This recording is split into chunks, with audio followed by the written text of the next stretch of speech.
A game called short because fans started hurling balls onto the field. This is the game known as Bottlegate and why chaos ensued that day. The Jags and Browns were facing off in Cleveland. December 16th, 2001, a brisk afternoon. The 6-6 Browns were hosting the 4-8 Jags and had an eye on a playoff spot after 6 straight years of missing the playoffs. It was a long shot, given in the final 3 weeks they would face the 9-4 Packers and the 12-3 Steelers. Those would be the records of those teams at the time they would play the Browns. The Packers finished 12-4 and the Steelers finished 13-3.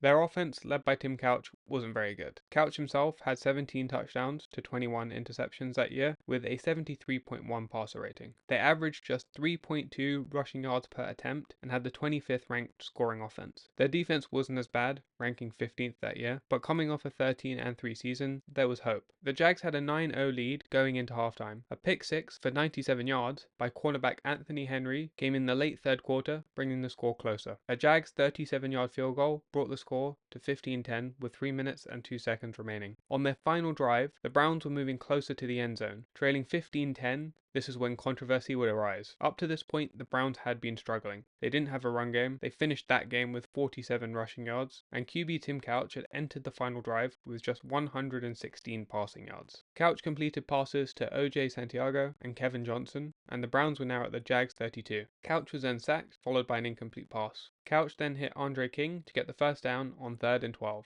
A few plays later, the Browns were facing 4th and 2 on the Jags' 12-yard line. Couch connected with wide receiver Quincy Morgan for a 3-yard gain and a first down. As Morgan fell to the ground, the ball came loose and hit the turf, but it was ruled a catch and the Browns had a first down. They got to the line with 50 seconds left in the game. Couch would spike the ball, but it looked like he double pumped his arm before spiking it. If he did do that, it would be intentional grounding and a loss of 15 yards. So the officials huddled up after the play to discuss what had just taken place, and the commentators also speculated they were discussing this intentional grounding play. But no, instead of calling intentional grounding for the double pump, they announced that they were reviewing the 4th down catch by Morgan. He appeared to bobble the ball as he went to the ground, so they actually overturned the catch, and it was now the Jags' ball with less than a minute remaining. But the review happened even though another play had been run, so the 4th down pass should have not been reviewable. Once another play is run, you can't go back.